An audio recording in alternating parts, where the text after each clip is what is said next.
शैतान की कोई खैर नहीं आज। वो यीशु के पांव के नीचे था, वो तुम्हारी भी जूती के नीचे होगा। उसे कहा परमेश्वर तुम्हारे पांव के नीचे से शैतान को जल्दी से कुचलवा देगा। यही प्रोफेसी मैं आप लोगों के लिए करता हूं। शैतान को बेचारे लोग पसंद है, मालूम है कि नहीं? उसको वो लोग बहुत पसंद है जो हीन भावना में रहते हैं। शैतान को वो लोग बहुत पसंद हैं जो अपने आप को कम समझते हैं।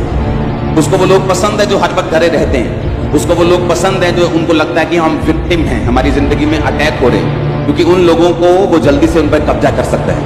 उसको गर्म लोग पसंद नहीं। You are fearfully and wonderfully made. मालूम है कि नहीं? तुम अद्भुत और भयानक रीति से रचे गए हो। सब कुछ कितना सुंदर बनाया। पहाड़ देखा कितना सुंदर है, शब्द से बना है। तुम हाथों से बनाए गए। मालूम है? चंद्रमा देखा है, सूर्य देखा है? सूर्य इतना छोटा है, बाकी इतने बड़े बड़े सितारे और सूर्य हैं, शब्द से बने हैं। तुम हाथों से बनाए गए। तो उसने कहा you are fearfully and wonderfully made. जब परमेश्वर ने आपको बनाया ना, जब परमेश्वर ऐसे आदम को बना रहा था तो परमेश्वर और आदम का कद सेम था। उसने कहा मैं तुम्हें अपने समान बनाता हूं, बिल्कुल मेरे जैसा दिखने वाला। तुम्हारी शक्ल परमेश्वर से मिलती है, मालूम?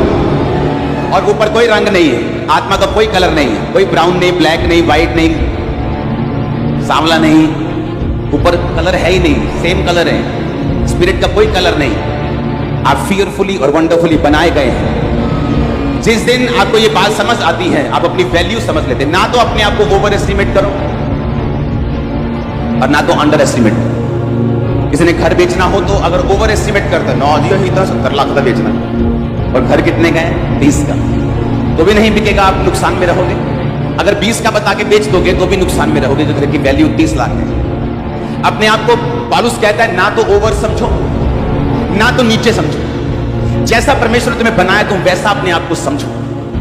आमीन। हीन भावना वाले लोग परमेश्वर यूज नहीं करता, मालूम है? जिनको यकीन नहीं अपने आप के ऊपर, तो ये बोलते काश मैं उस परिवार में जन्मा होता, काश मैं ऑस्ट्रेलिया में जन्मा होता, काश मैं भी यूके जन्म लिया होता, काश मैं भी अमेरिका जन्मा होता, काश मेरी भी नाक सीधी होती, काश मेरी भी आंखें मोटी होती, काश मैं भी लंबा होता, काश मैं भी काला होता, काश मैं भी गोरा होता। ये बात बोलना परमेश्वर के सामने उसको गाली निकालने के बराबर। उसने आपको बनाया है। हर व्यक्ति को अगर वो एक जैसा बना देता तो सारी दुनिया बोरिंग हो जाती।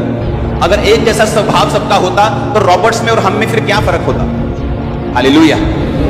अगर सारे लोग बॉस बन जाएं, सारे बॉस बन जाएं तो काम कौन करेगा? तो सफाई कर्मचारी, आप सफाई नहीं कर सकते कई बार। मैं भी बाथरूम धोने के लिए जाता हूं, ओके? जब चर्च के बाथरूम धोता हूं मैं, ओके? मैं जानता हूं मुश्किल जॉब है ये, सब लोग नहीं कर सकते, लेकिन कुछ कर सकते हैं। अगर सब नहीं कर सकते तो सबके घर में गंद पड़ा रहता। आप मेरी बात समझ रहे कि नहीं? परमेश्वर ने बैलेंस दिया है हमें। कोई कुछ कर सकता है और कोई कुछ कर सकता है। सारे एम्प्लॉय होंगे तो बॉस कौन होगा? हालेलुया। सबकी सोच अगर एक जैसी होगी तो अलग अलग काम कैसे होंगे? परमेश्वर ने कहा मैंने तुम्हें फियरफुली और वंडरफुली बनाया। और जिस दिन मुझे यह समझ आया था और हीन भावना मेरी जिंदगी से निकली थी, उस दिन के बाद से परमेश्वर ने यूज करना मुझे शुरू किया। पहले मैं क्रिश्चियन था, सामर्थ्य था, सामर्थ्य भी उतरती थी, पवित्र आत्मा से भरा हुआ भी था, लेकिन यूज नहीं हो पा रहा था क्योंकि हीन भावना मेरे अंदर थी। उसने आपको जहां भी भेजा है, जहां भी बनाया है, उसका एक मकसद है। परमेश्वर चाहता है वहां से उठें, वहां से परमेश्वर की योजना को समझें, उस जगह से उठकर परमेश्वर के प्लान को समझकर उसके सामने अपने आप को समर्पित करके परमेश्वर के रास्तों को चुनकर उसके सामने प्रार्थना करके लाइफ को डिसिप्लिन से जी के, जो परमेश्वर के हार्ट में है, आपके फोटो जैसा वो आपको बनते हुए देखना चाहता वैसा बन सके। आमीन। परमेश्वर ने कहा जो कोई अपने आप को इनसे शुद्ध करेगा, किन से? व्यभिचार से, किन से? लड़ाई से, झगड़े से, निंदा से, चुगली से, फेक मिनिस्ट्री से, फेक चीजों से, गलत कमाई से अपने आप को शुद्ध रखेगा, वो आदर का बर्तन ठहरेगा और मालिक के पीने के काम आएगा। लेकिन जो कोई अपने आप को इनसे शुद्ध नहीं करेगा वो निरादर का बर्तन कहलाएगा। होगा मेरे घर का ही, लेकिन कूड़ेदान में होगा, कूड़े डालने वाला बर्तन होगा, गंदे कूड़े को रखने वाला बर्तन होगा। हालेलुया।